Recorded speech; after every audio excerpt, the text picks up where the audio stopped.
This is 9 News. Good morning, I'm Tom Steinford and we begin with breaking news in Sydney where a nurse has just been sentenced for murdering 2 elderly patients with an overdose of insulin. Let's get straight to Nine's Vicky Jardim in our Sydney newsroom. Vicky, what was the sentence? Well, good morning, Tom. Megan Haynes has just been sentenced to at least 27 years for the murder of 2 elderly patients she was meant to be caring for. Now, 82-year-old Marie Durag and 77-year-old Isabella Spencer were both found comatose, tests revealing they had been injected with lethal doses of insulin while they slept in their beds. Now, the victims had recently lodged complaints about the nurse for apparent rough treatment and rude remarks. The judge just sentenced Megan Haynes a short time ago and stated that the women were vulnerable and Haynes had abused her position of trust. He said her actions were almost too awful to contemplate. This is what he had to say. The offender has not expressed any remorse for the offences.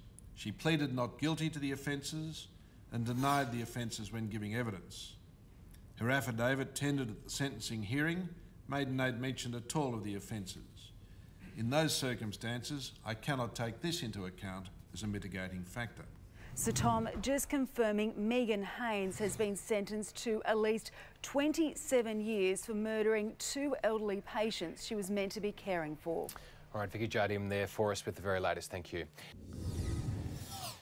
Welcome back. I just want to bring you some pictures that have just come through to our newsroom here. This is PR Queen Roxy Jasenko arriving at her Sydney office. You can see it's quite a circus there, and this is all, of course, following on from a court decision earlier today. Her husband losing his appeal against his insider trading conviction this morning. Oliver Curtis will now spend Christmas behind bars as he serves out the remainder of his 1-year jail sentence.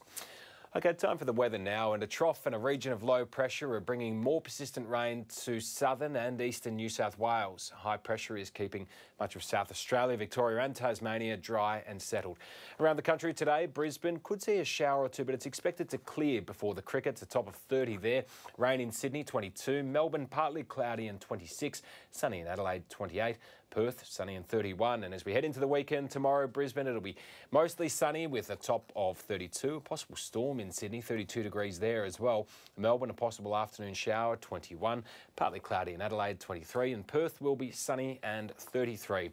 Taking a look at finance, flat trade so far for the share market. The All Ords currently down just 2 points and the Aussie dollar worth 73.6 US cents.